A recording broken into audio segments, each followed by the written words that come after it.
Fitrasiana baca gugup dari kelas Fisika 23B dengan NIM 4233550028.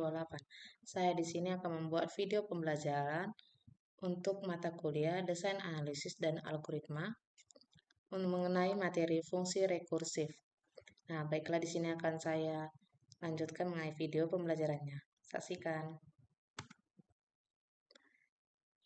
Pengertian dari fungsi rekursif adalah proses di mana suatu fungsi memanggil dirinya sendiri secara langsung atau tidak langsung dengan menggunakan algoritma rekursif. Masalah tertentu dapat diselesaikan dengan cukup mudah. Fungsi rekursif juga diartikan sebagai fungsi yang memanggil dirinya sendiri secara berulang dalam proses pengolahan data atau pemanggilan fungsi. Berikut adalah fungsi rekursif. Yang pertama, fungsi rekursif di dalamnya terdapat pernyataan yang memanggil diri sendiri. Yang kedua, berguna untuk memecahkan masalah yang dapat didefinisikan secara rekursif. Yang ketiga, n faktorial atau n faktorial sama dengan n kali n kurang 1 kali n kurang 2 dan seterusnya 3 kali 2 dan dikalikan 1.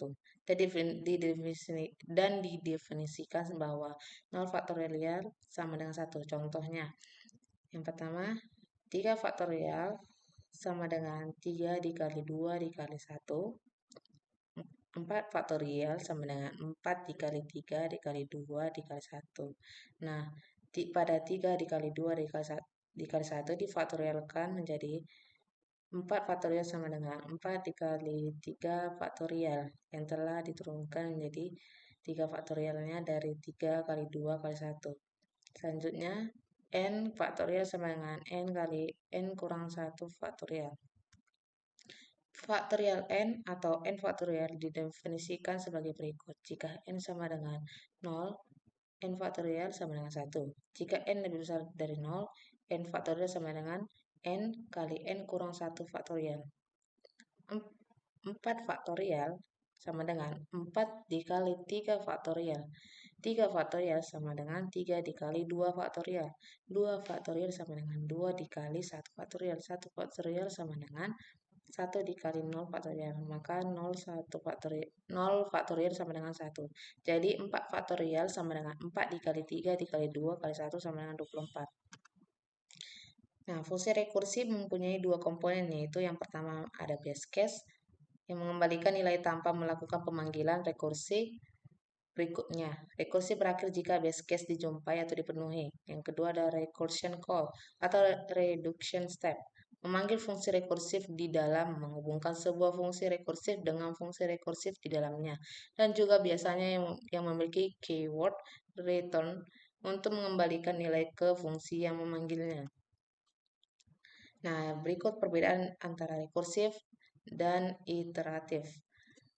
Pada rekursif, pengulangan dengan struktur seleksi if, else, dan pemanggilan fungsi atau dalam dirinya sendiri, yaitu rekursi.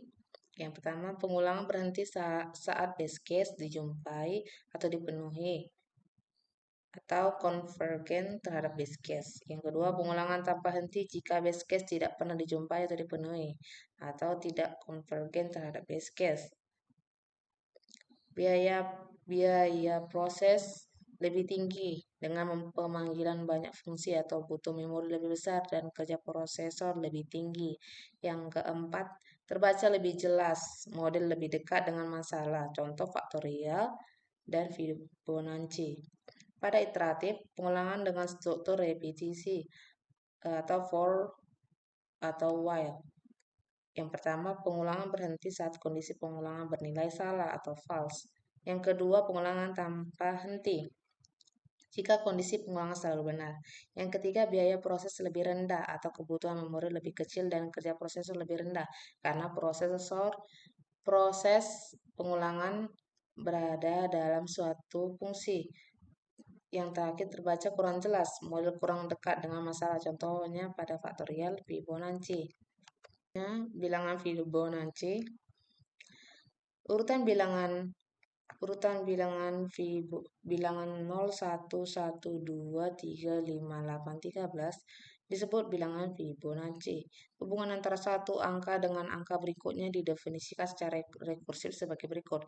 Fibonacci N sama dengan N. Jika N sama dengan 0 atau 1, Fibonacci N sama dengan Fibonacci N kurang 2 ditambah Fibonacci N dari Fibonacci N kurang 1 jika N lebih besar sama dengan 2. Misalkan jika ditanya berapa suku keempat dari barisan Fibonacci apabila N-nya sama dengan 4. Fibonacci 4 sama dengan Fibonacci 3 tambah Fibonacci 2 sama dengan Fibonacci 2 tambah Fibonacci 1 ditambah Fibonacci 1 tambah Fibonacci 0.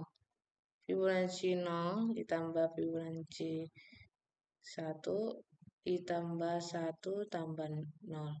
Di dalam kurung sama dengan dalam kurung 1 tambah 0 ditambah 1 tambah 1 dalam kurung 1 sama dengan dalam kurung 1 tambah 1 tambah 1 lagi sama dengan 2 tambah 1 sama dengan hasilnya 3. Baiklah, sekian mengenai materi fungsi rekursif dari video pembelajaran saya. Apabila ada kesalahan kata, saya mohon maaf. Atas perhatiannya, saya ucapkan terima kasih.